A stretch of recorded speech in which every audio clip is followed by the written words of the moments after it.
Hello everyone, this is Antti from Almost Human, and I'm here to show you a sneak preview of the upcoming dungeon editor for Legend of Grimrock. The dungeon editor is dominated by the map view here in the middle, and well, surprise surprise, it basically shows the map of the level, and I can go ahead and pick the drawing tool and start drawing some tunnels. And I can use the left mouse button to draw some tunnels and the right mouse button to erase them. And the cool thing about this editor is that we have a pretty much instantaneous preview of the level. So if I just go ahead and press play, the level is instantly playable. And I can do some changes to the layout, draw some new tunnels, add some walls, press play again, and the changes are refreshed instantly. And over here to the left from the map view we have the project view, where the levels of the dungeon are listed. Currently we have just only one level, but we can easily add new ones or delete old ones and change their order and whatnot. And if I want to change the level of the dungeon, I can go ahead and be creative and name this level, say, Test Dungeon. And I can also change the graphics of the level or the wall set. Currently we have the default dungeon wall set in use, but I can go ahead and switch it and refresh, and it's instantly all the graphics change. And below the project view we have the asset browser, where all the different items and decorations and levers and switches and pressure plates and monsters are all listed.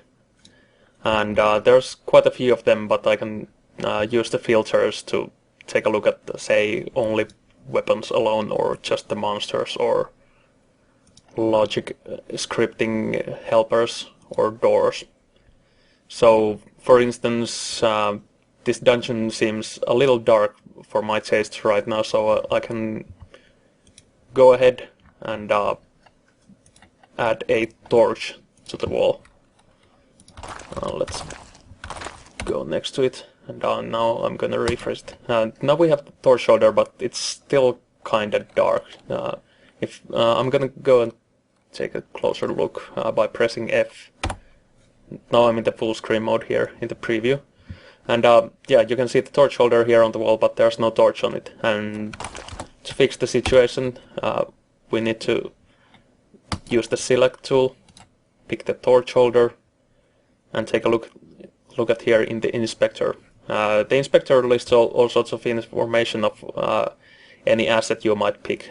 We have names and IDs and positions and whatnot, and often there are parameters that you can configure as well. So with the torch holder I can add a torch by clicking this checkbox, and when it's refreshed we have a nice bright light to brighten our days. And of course I can add monsters over here. Let's add a couple of snails, and when I preview the game you can see them moving around in the preview as well as on the map view, so you can keep track of what's going on in the game. And I can also pause the preview at any time if the monsters are bugging me off, and I can go ahead and do some scripting or whatever and then get back to the game. And but for now I'm just gonna delete the monsters because I want to concentrate on a little bit of puzzles and scripting right now. Let me change the layout just a little bit, and I'm gonna add a door here and a lock that I can use to open the door. So let's filter for doors, pick a nice portcullis and place it here, and then let's add a lock next to it on the wall. So there we have it, a lock and a door. Currently the lock doesn't do anything and the door won't, there's no way to open the door. So we need to add a little bit of scripting over here. So if we select the lock take a look at its inspector. We can change what we can use to open it up with. So let's say we need an iron key to open the lock, like so, and